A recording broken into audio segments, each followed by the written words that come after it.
While very short and limited in scope, the Thymesia demo already asserts that the game in development here is no mere clone of its inspirations, but a true attempt at innovation in the Souls-like genre.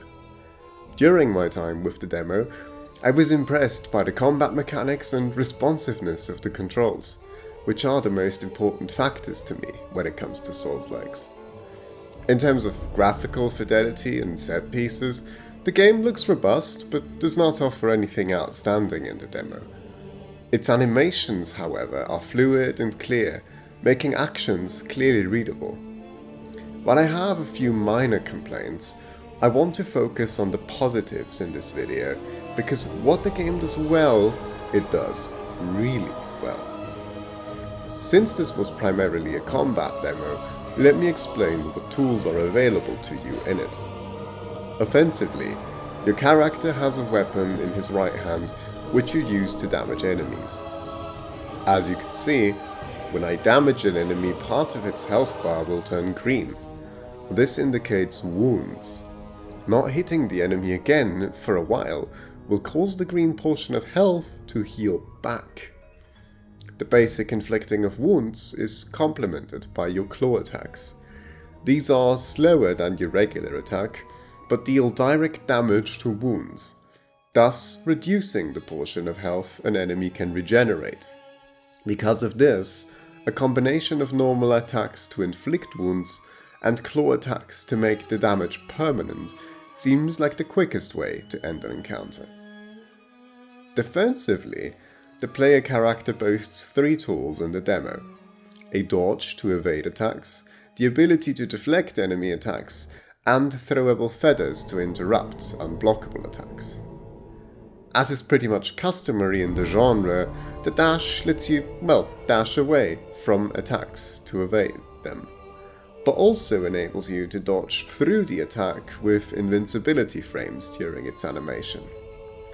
The deflection ability requires a longer explanation.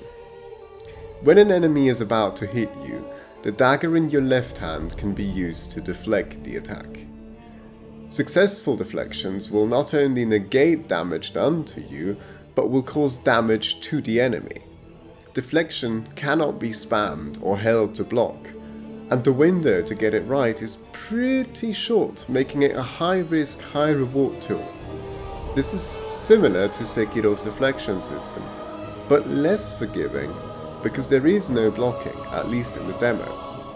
The final defensive tools shown in the demo are throwable feathers, which again require precise timing to interrupt special unblockable attacks an enemy can make.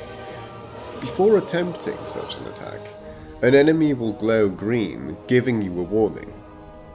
One problem I will mention here is that the enemies exhibit a similar green glow when their wounds are healing back. It might improve readability if these 2 actions were color-coded differently. All of these tools combine into a lethal, fast-paced and aggressive combat experience. I've heard from many people who enjoyed Bloodborne more than Dark Souls that the more aggressive combat style played a big part in this preference. With its mechanics, Thymesia takes that aggression, amplifies it, and transforms it into something of its own. Well done, Overboard the Studio. Now, I want to talk about my biggest worry regarding the game. In the demo, there were very few enemies. Most of them were standard trash mobs that only took a few hits to kill, but there were 2 that had significantly larger health pools, a more diverse moveset, and a higher damage output. One of these enemies was clearly there for tutorial purposes, while the other one seemed to me like an extra challenge for people who wanted that sort of thing out of the demo. My concern lies with these enemies and the way they remind me of a different Souls-like, Deck 13's The Surge. The Surge populated its world with very dangerous enemies. More so than in other Souls-likes, the enemies the player encounters are very lethal, quite tanky, and can end you very, very quickly. I propose that having tougher regular enemies alters the flow of gameplay in an important way. In Dark Souls or Bloodborne, most regular enemies, while still dangerous, are not immediately lethal, and usually killed off quickly. The challenge of navigating a level lies in finding an optimal path to efficiently dispose of enemies or avoid them altogether. It is fundamentally a navigational challenge, not one of combat. The real combat challenges are issued by the bosses and mini-bosses within the levels.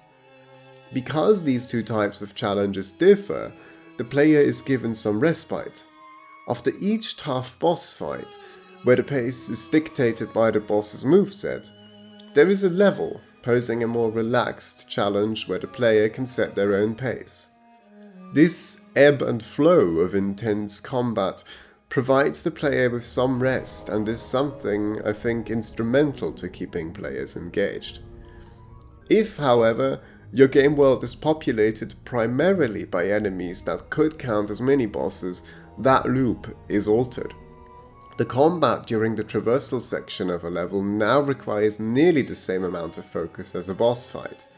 Thus, the player loses an opportunity for rest and may burn out sooner. Since Thymesia has shown both types of enemies in the demo, and this was a demo, I remain hopeful that Thymesia's world will not be overpopulated with mini-boss type enemies, but I thought it important to bring this up. I remain optimistic and very excited for Thymesia and look forward to its release on PC, PS5 and Xbox come August 9.